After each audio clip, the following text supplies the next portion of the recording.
Kia ora team, before we jump into the podcast, I am excited to announce that this episode of Playthrough is brought to you by Canterbury of New Zealand's Speed Infinite Elite Firm Ground Boots. That's right, the iconic TWC brand that's been around for well over 100 years and been associated with our best Kiwi sporting teams such as the All Blacks, the Warriors and the Silver Ferns, and even international teams as well, like the Springboks, Wallabies, Manu Samoa, and State of Origin even. The list goes on. I've been lucky enough to take these boots for a test drive. They are super light, super comfortable.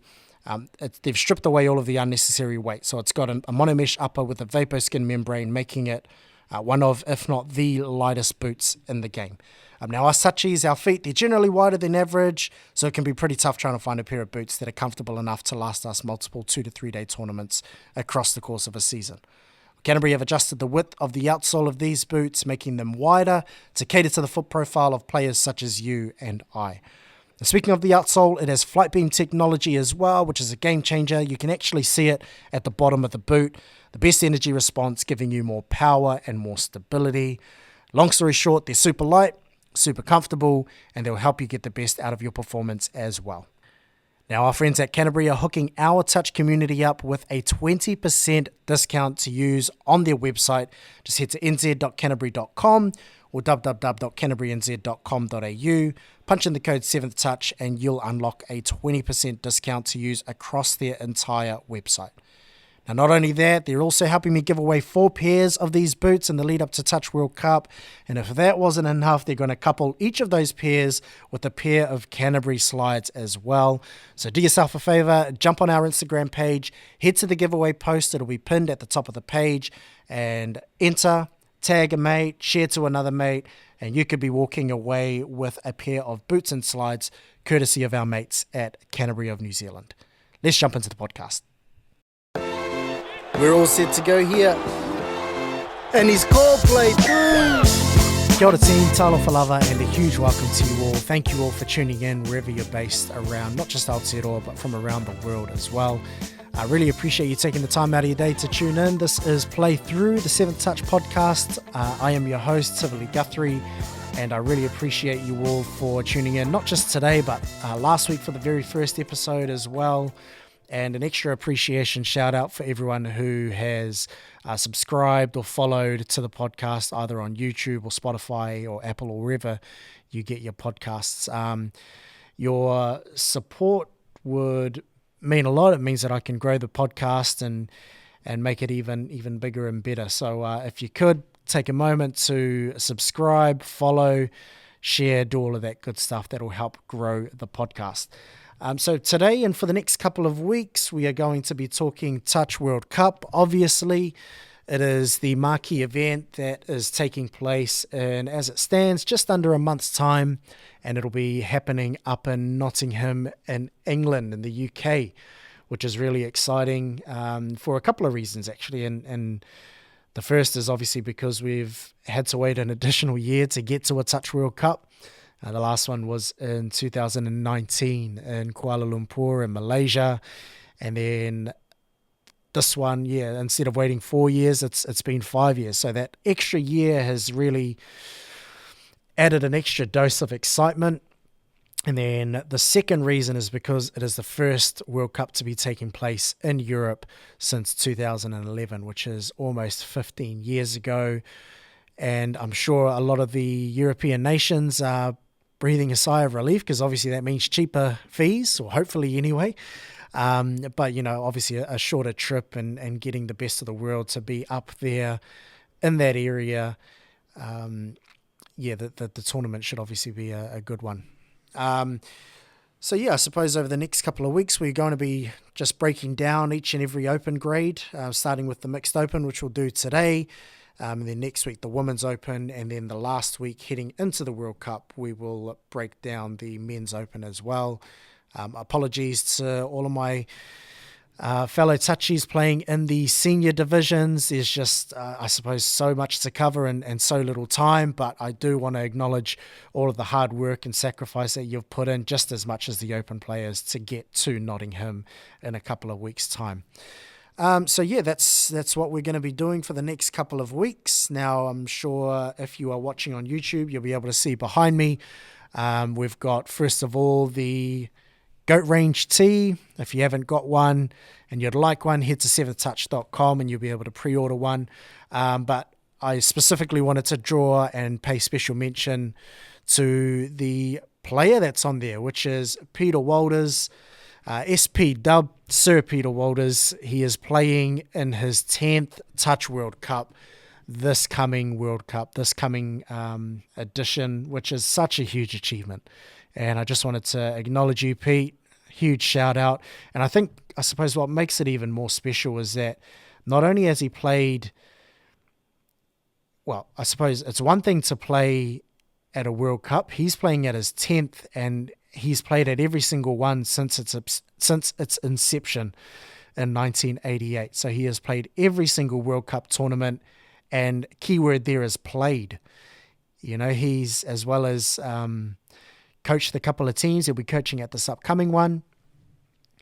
It is one thing for anyone to be able to head to a World Cup, either as a player or a coach or a manager, referee, whatever it may be. This man has played at every single one, which is absolutely incredible. So shout out to you, Pete. Hope this tournament brings you much success.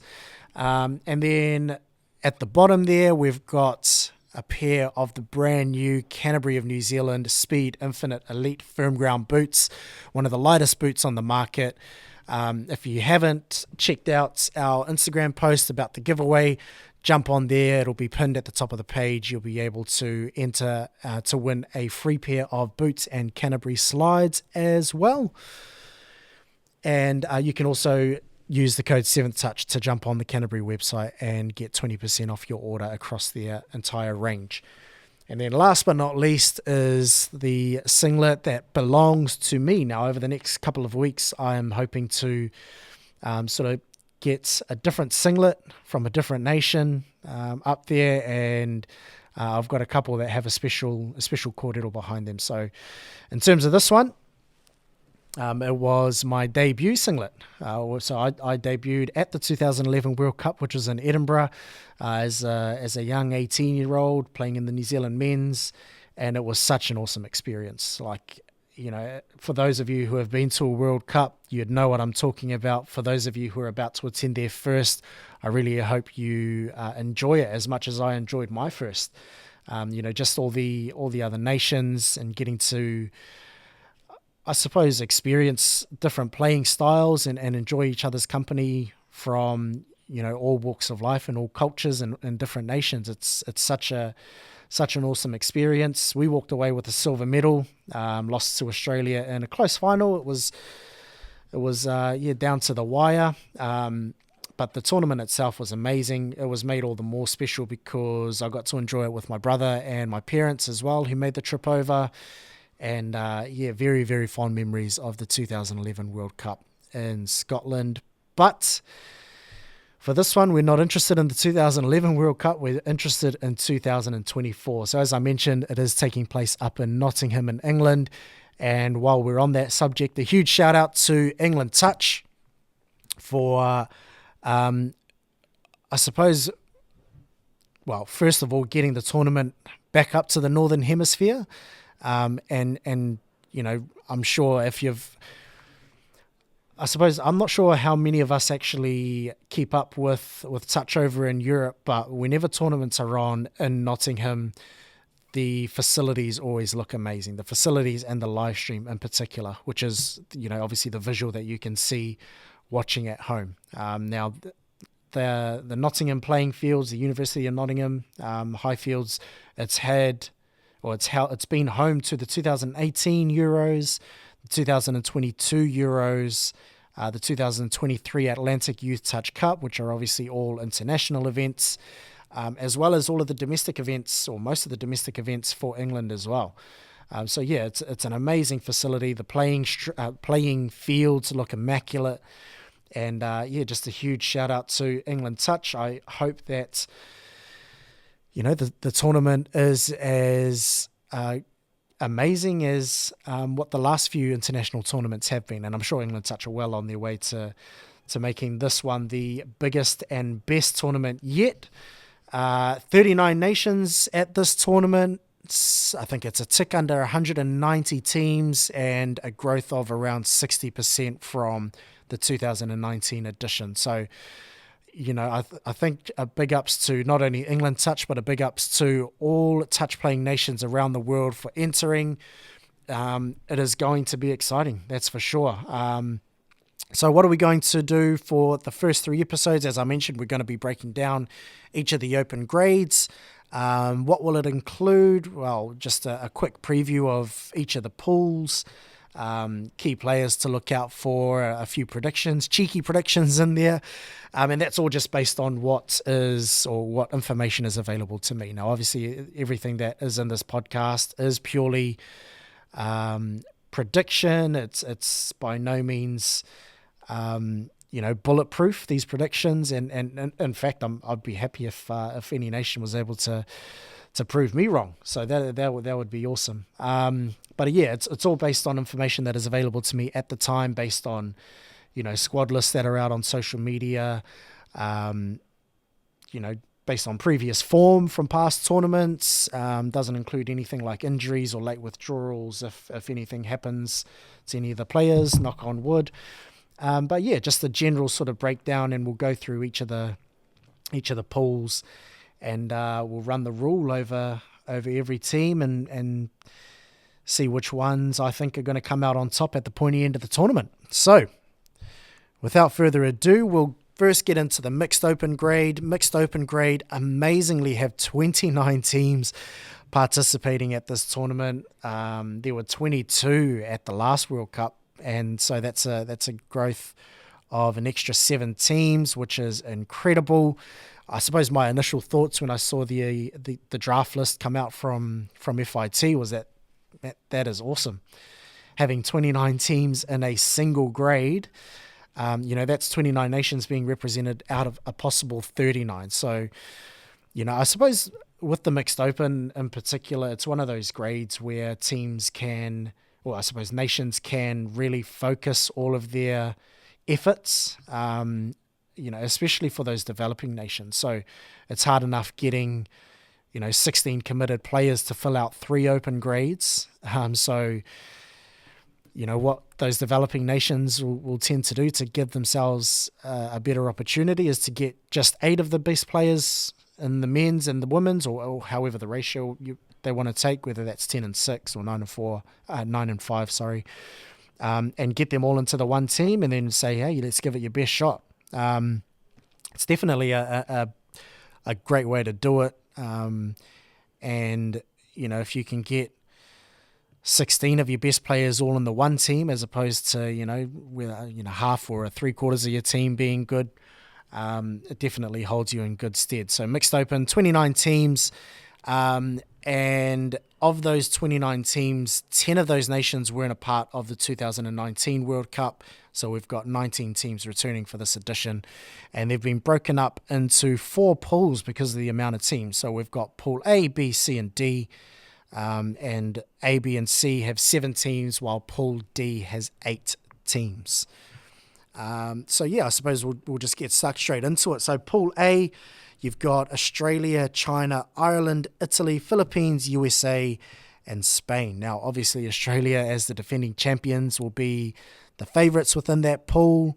They've got a really nice and balanced squad, and especially if you had watched their 2023 Trans-Tasman, where they swept New Zealand, they've just got strike power all over the park. And obviously when you're playing mix, you like to send out male pods, and they've got strike within all 3 pods, despite making some changes from that squad last year. Now, in terms of, I suppose I should just sort of double back, and we'll go over the finals format before I break down the pools. But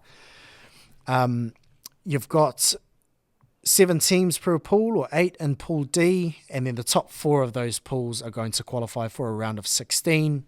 And then from there, it's knockout football. So you go round of 16, into your quarterfinals, into your semifinals, and then into your final. So if you can crack one of those top 4 spaces, then, you've given yourself every chance of, from then on, it's just one more game until you get to the pointy end of the tournament. So Australia, obviously, I think they'll be favourites. I suppose the way that they played at the 2023 Trans-Tasman, you could really see the influence of James Hegedus, who was making his debut. Now, James Hegedus, he can definitely play. He loves the short game, and he's light on his feet. And he was probably the key strike player for Australia, and he worked really well in tandem with Tim Bartz and Dan Langbridge as well. And they just they really had the Touch Blacks defence stretched every time they were on the park.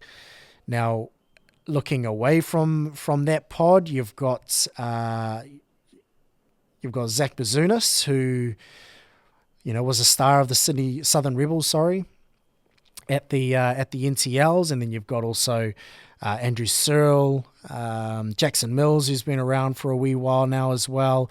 But the player that I'm most excited about or intrigued by is Chris Lennon. Now, if you jumped on the Touch Project podcast at the beginning of the year, my good friend Pat had a conversation with Tony Trad, who, if you don't know, he's a legendary Australian coach, a 5-time World Cup winner. And Pat asked him, who do you think is one to look out for in 2024? And Traddy had said Chris Lennon. And, if you pay attention to the NTLs, as well as the State Cup at the end of last year, where he was playing for Central Coast and then playing for the Hornets at NTLs, this kid is, he's got the goods. He's got a great left to right pass, and just really well rounded, I think, as well. That's what makes him dangerous, is that he can sort of play and adapt to fit any type of style. He's got a great long ball. He's got a slick dive that's just straight on the deck. It'll be interesting to see how he makes his debut at a tournament like this. Now, obviously, it's speaking from experience as someone who made their debut at a World Cup. It's both a good and a bad thing. Bad in the sense that obviously it's a once in a 4-year thing. You've got a lot of pressure to perform, but good in the way that you've got multiple games leading up to the pointy end of the tournament where you can sort of build your form and build your combinations and that type of thing. So I think, just from the outside looking in, he's seems to have a good head on his shoulders, and I don't think he'll be too flustered by the occasion. I think with Australia, the continuity of their team is going to be massive for them. So they've only made the 4 changes from their 2023 Trans-Tasman squad, and I think they're going to be favourites for a reason. Looking down at the rest of Pool A, so obviously I think Australia is going to qualify top. But looking down the rest of Pool A, you've got China, who are sort of a developing nation in itself, but they finished 13th at the last World Cup, which is sort of middle of the pack. I think the thing that I'm most excited by with China is that they'll be coached by Tom Taylor. Now, if you don't know Tom, he runs Touchscreen on YouTube. If you don't know who they are, I would definitely recommend to go and check out his channel. He's got some great stuff on there, really knowledgeable coach. And Tom will be taking China, so that'll be really interesting to see how his influence carries out on the team. And they've got a great community of expats in there as well. A good mate of mine, Nick Rapana, who'll be, I'm sure, running the kara, won't you, Nick, at World Cup as well. Now, moving down the list, you've got Ireland. Now, Ireland is an interesting case because at last year's Euros, they, I suppose, respectfully surprised a lot of teams. Now, I think they were expected to qualify for the top 4, so for a semi-final berth. But what not a lot of people would have been expecting was for them to topple England, and that was an exciting game to watch, where the young Irish team taking on the I suppose more experienced English team, and on the live stream it was sort of back and forth action, and Ireland ended up getting on top of them. But I think the thing with Ireland is that with their team that they've named for the World Cup, it's almost completely different to the one that played at Euros last year. Now, the one at the team that was named at Euros and played at Euros, they had Billy Ngawini that was on field helping them out. Billy Ngawini, an ex Touch Blacks Men's Open player from 2002. And he really would have been pulling the strings and guiding the younger players, because even the last year's team was a pretty green squad, pardon the pun. But this year they've gone for almost a completely different side. Now I'm not sure what that would be due to, but in any case they'll be relying probably a lot on Louis Lalore, who had a great tournament at Euros last year. And Connor Fitzpatrick as well, I think will be handy. I think just that continuity is something that they're going to struggle with. But as I mentioned before, they'll be able to build those combinations throughout the tournament. Italy, not really the first nation that comes to mind when you're thinking touch football, but they have been a mainstay of the mixed open scene for the last few years. Played in a couple of Euros tournaments, a couple of World Cups as well. I suppose with Italy, I'm really excited about Giacomo Alaria. Now, if you watch Euros, Jack, as he's known, he's actually a great player. He's a handy player. He's tall. He's really, I wouldn't say unorthodox, but he's got a gangly sort of playing style. And he's probably, out of all of the players that I've seen come out of Italy, he's probably one of, if not the most natural touch footballer. And it's really interesting. This past summer, he's had a lot of exposure to touch down under. He went and played with Gold Coast at the State Cup last year, made the trip over to the Whakatane tournament in New Zealand where he played for Huskies. And I think that experience down under is going to hold him individually in good stead when it comes to the World Cup. The thing that Italy will need to be wary of is their, I suppose, over-reliance on Giacomo Alaria. Now, they've got another player, Leon Prete, who is, another pretty handy player as well. So those two, I'm pretty sure, will be key players for Italy, but it's whether they have those surrounding pieces around them to see whether they'd be able to crack that top four within Pool A. You've got USA, who are slowly building. They came to play at New Zealand Nationals as part of their World Cup preparations. But the hard thing about the USA is that they're a bit of an unknown quantity. Now, I personally didn't really have a chance to catch them when they were here in New Zealand in terms of their playing style. And if you haven't watched them, then I suppose you just don't really know, But they've got a couple of handy players in there. Simon Walsh, I think, maybe their captain, and he's got a he'll probably be one of their key players, if not their key player. And yeah, I'm just really intrigued to see how they fare, because I suppose with the USA, they're just one of those nations that in between World Cup cycles, they don't get that opportunity for that international exposure. I suppose the countries up in Europe and even the Pacific nations, Australia, New Zealand, even the Asian nations, they can play friendlies against each other.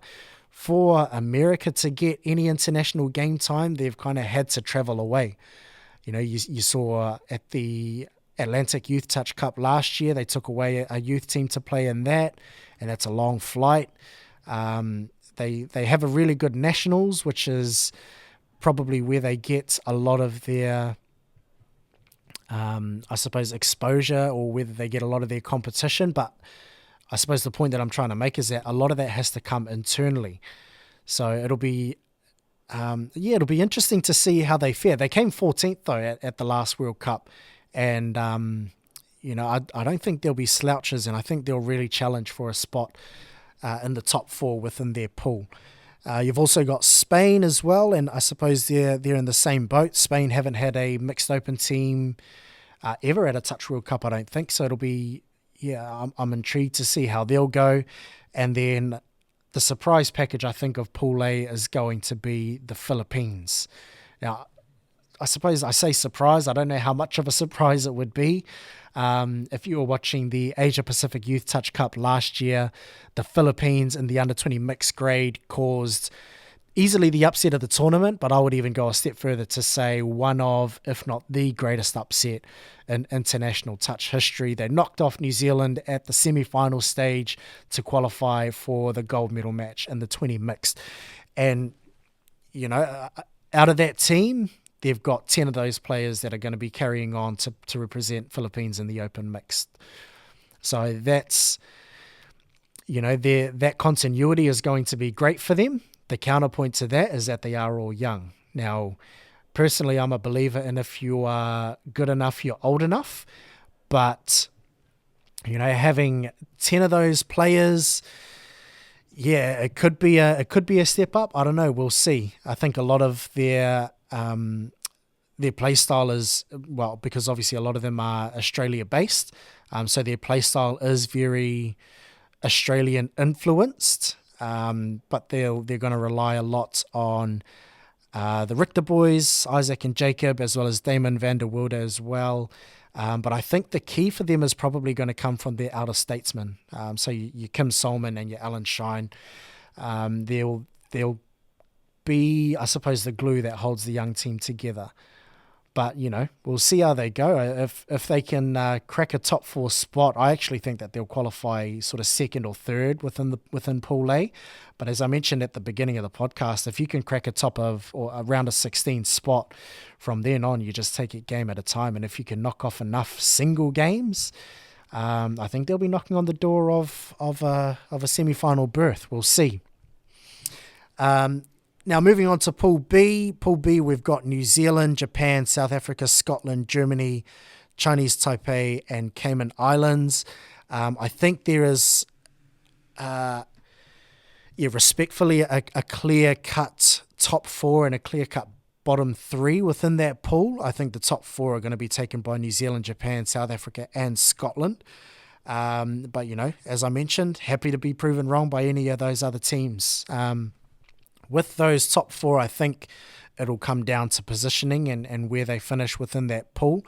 Now, obviously, I think New Zealand's going to be favourites to qualify top, although in saying that, they've been, I don't know if hampered is the right word, but they've undergone a lot of change from last year's Trans-Tasman. They've had a change of coach. They've had Peter Walters come in. And they're going to be taking 3 assistant coaches as well, which is an interesting dynamic. And then in terms of their playing personnel as well, they've added different players, but the players that they have added, they're pretty gun. So they've got 10 returning from the 2023 Trans-Tasman squad, and then some of the names that you rattle off that are going to be joining them. You've got Avion Jones, you've got Tia McIntyre making a comeback, you've got Tutui Tuta making a return to the mixed open scene. He hasn't played since 2016. Takua Ropati hasn't played for New Zealand in the mixed open since 2014. Nate Rollinson since 2017. So it'll be interesting to see how they come in and just sort of merge with the current playing group that they've got, because all of them can play. I think where my concern is for New Zealand is I wonder whether they would have almost too much strike power. As funny as that sounds, it's definitely something that can hamper teams. And in teams, you need strike players, and then you need everyone to play their role. You need your set men, you need your defenders, you need your ruckers, your yardsmen. And looking at the team, they've got a lot of attack, but it'll be interesting to see how well they can balance their squad across both the attack, defense, and the orange zone of the field. They've got really reliable females, which is definitely what you need in the mixed open game. You've got Atawhai Hōtene, who was, I would say, probably New Zealand's best player at Trans-Tasman last year, along with Shiloh Flavel. Then you've got Cody Tote as well as Mariana Winiana making a comeback as well. Kira Fisher was really good in her debut series last year. So, yeah, they've got a really strong squad, New Zealand, and I think they'll benefit from having a tough pool to be able to build into the tournament. So, yeah, just rounding off that top four, Japan, they played at the Trans-Tasman last year as well, so they would have got some great exposure to the Australia and the New Zealand playing style.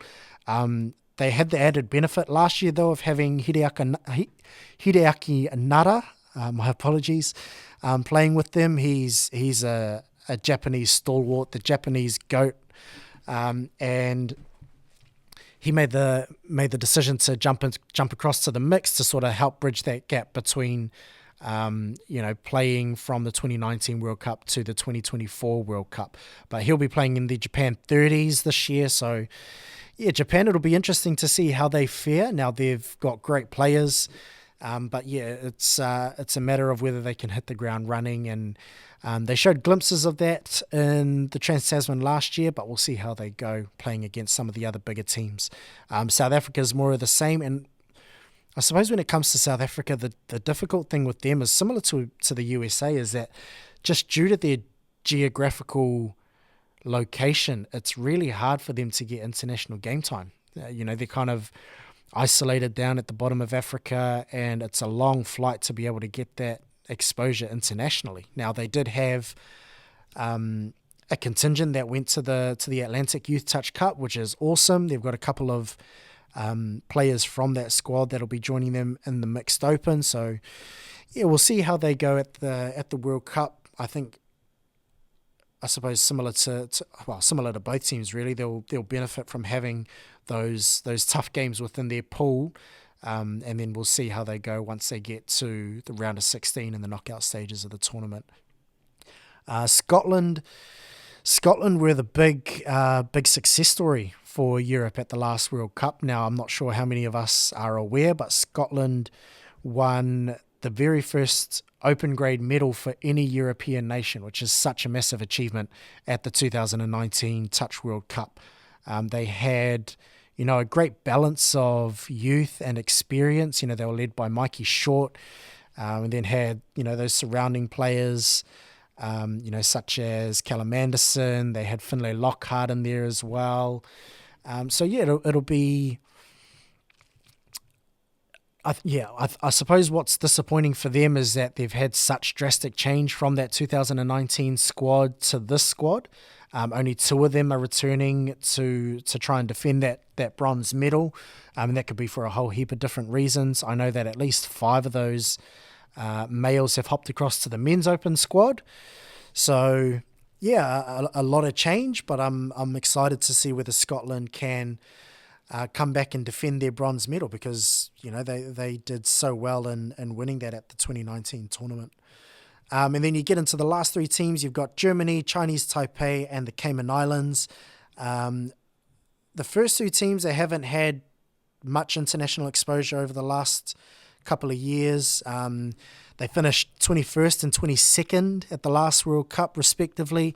And then with the Cayman Islands, they're relative newcomers to the mixed open scene. They'll be making their World Cup debut, but they did manage to get a warm-up game against USA in a friendly match last year at their nationals. So, we'll see how those 3 teams can fare in a pretty tough Pool B. And then as we move on to Pool C, this is going to be another tight pool where sort of the top couple of teams are going to be jockeying for position. But you've got Samoa, you've got Wales, you've got Papua New Guinea, you've got Malaysia, Guernsey, Lebanon, and Portugal. Now, it's a really interesting pool, because I suppose even when you just look at the pool setup, usually, I suppose if you're using the 2019 standings, you would go, first gets drawn in Pool A for the following tournament, second goes to Pool B, third goes to Pool C, etc., etc. They've drawn Samoa, who finished up 4th. They lost the bronze medal match at the World Cup in Malaysia. Then you've got Wales, who finished up 5th, and then you've got Papua New Guinea, who finished 7th equal. So those are 3 pretty tough teams to draw within the one pool. and I think it'll make for some really interesting battles come, to see who can qualify top of that pool and get the technically easier round of 16 matchup, as well as path towards the final. Guernsey, Lebanon, Portugal, all three of those teams are making their mixed open, not debut, but not for Guernsey anyway. Lebanon and Portugal, they'll be making their mixed open debut, so they haven't really had much time to get that international experience under their belt. Although in Lebanon, I know they've got a program that's sort of rebuilding. A big shout out to Michael Moussa, the ex-Australian women's assistant coach and long-time Australian coach within the Australian pathway. He's doing some awesome work there along with Jason Stanton and the like. So really awesome and promising signs for Lebanon. Guernsey, they haven't played since the 2011 World Cup.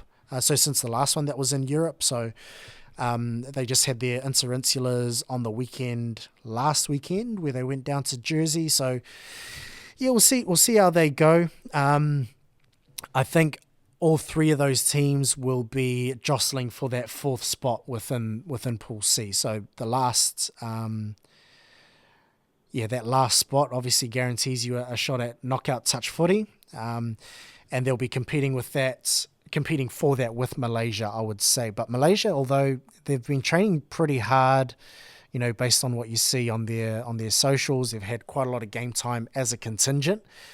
So I think they'll be a lot stronger than what they were in 2019, where they came sort of a few spaces off the bottom of the ladder.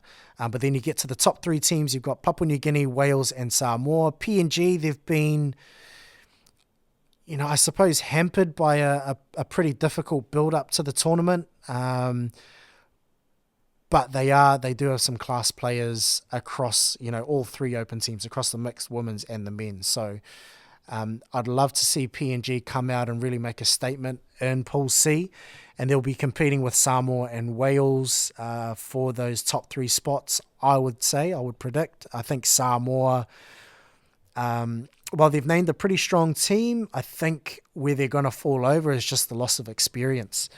At the 2019 World Cup, when they finished up fourth, they had the likes of Michael Rasmussen, Watty O'Brien, they had Tussie Courts. So, yeah, they'll struggle to knock off a pretty strong Wales team. I think Wales is even stronger than what they were in 2019, which is really exciting and promising for them. In 2019, they had Louis Triers, who's hopped over to England in the Men's Open for this year, and has been for the last couple of years as well.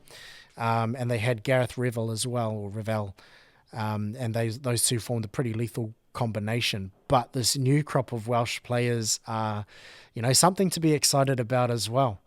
You've got the likes of Reece Lynch, and you've got the likes of Owen Carroll. So yeah, really exciting for Wales. They've got a really balanced team, and I think they're just really well drilled. They play well together as a mixed side as well, which is, I suppose, it's a funny one because, obviously you need strong males, but you just as importantly need strong females.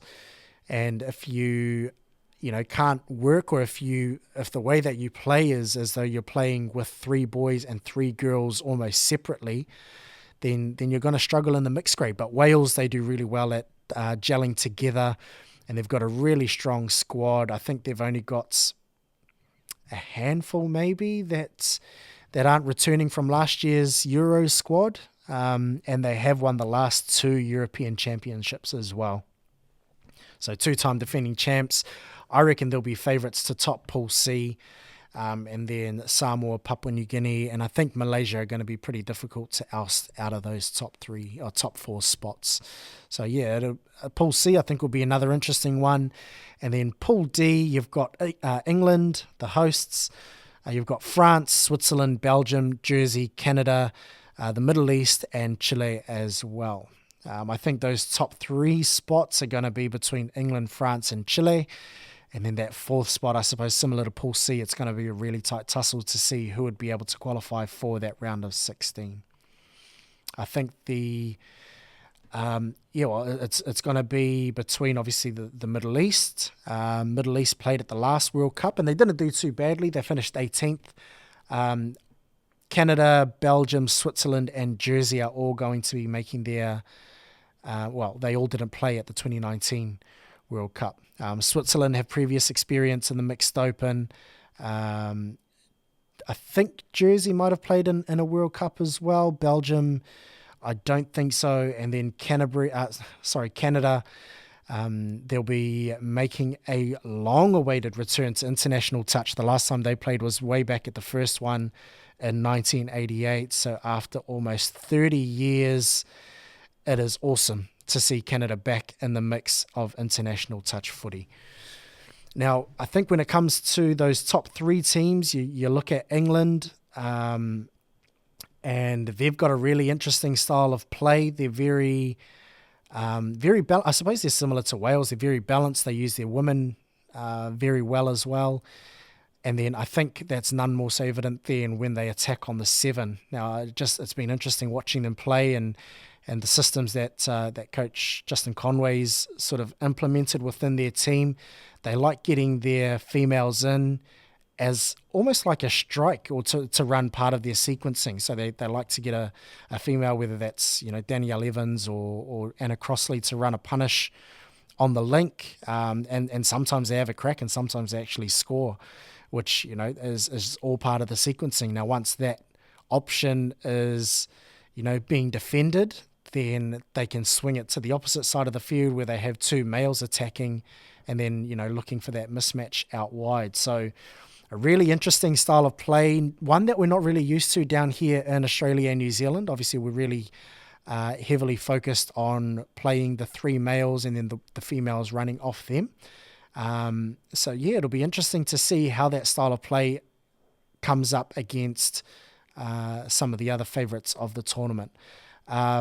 You look at Chile. Chile are a really interesting team as well, really intriguing. So they finished 7th equal. They drew their playoff match last World Cup with Papua New Guinea. I suppose they're an interesting case because like USA and like South Africa, they don't really get that international exposure between World Cups. But there's just some way that they're able to head to a World Cup and pull out these amazing performances where they're able to finish, a couple of spots outside of a top 4 finish.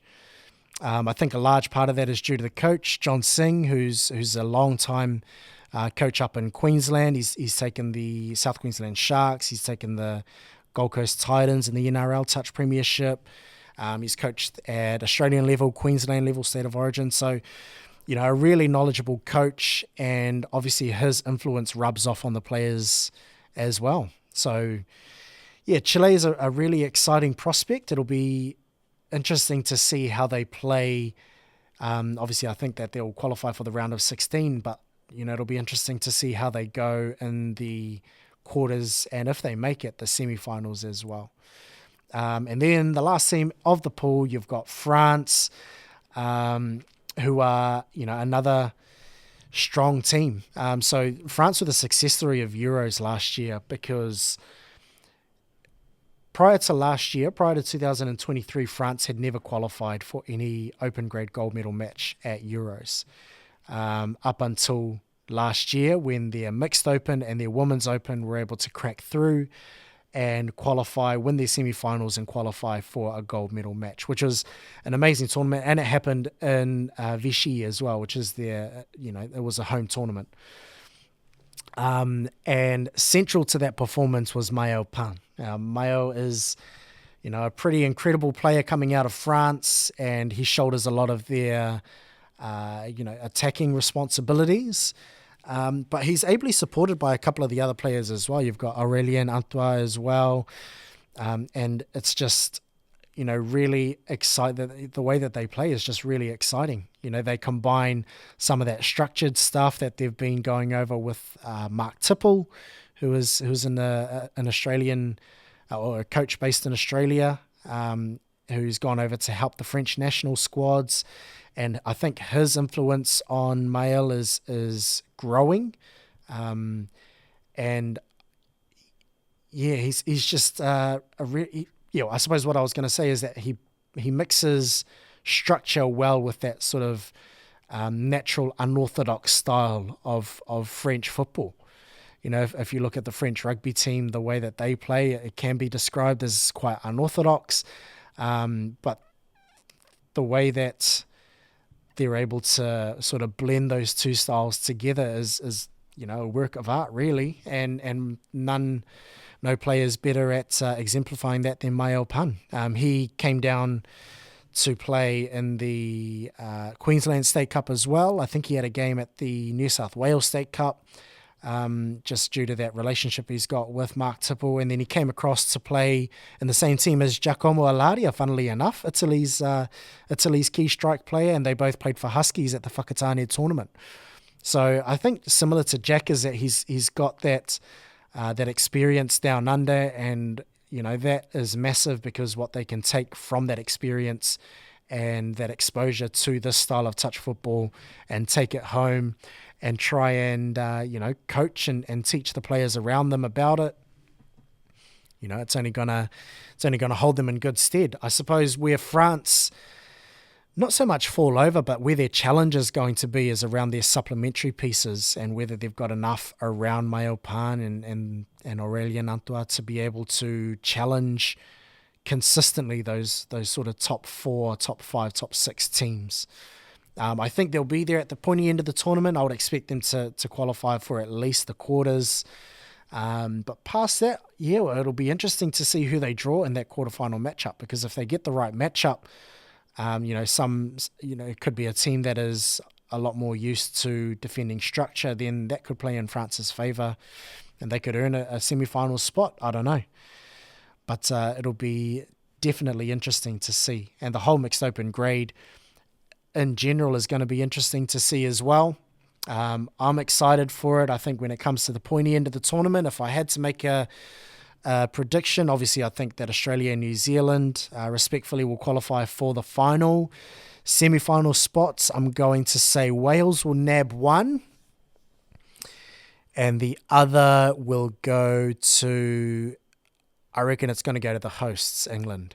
And those two will play a really, really heated third and fourth battle.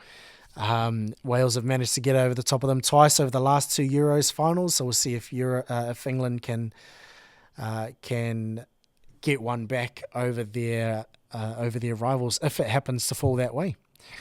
So yeah, it's exciting times. We are, as I mentioned, just under a month away from the biggest event on the Touch calendar. I'm excited. Hope you're excited. That's our breakdown of the Mixed Open. Be sure to join us next week when we break down the Women's Open grade as we head an inch closer and closer to the Touch World Cup. So thank you all for tuning in once again. Hit like, hit subscribe, hit follow, leave a comment, leave a review, do all of that good stuff that can help this podcast grow. Really appreciate you all tuning in, and we will catch you on the next one. Cheers.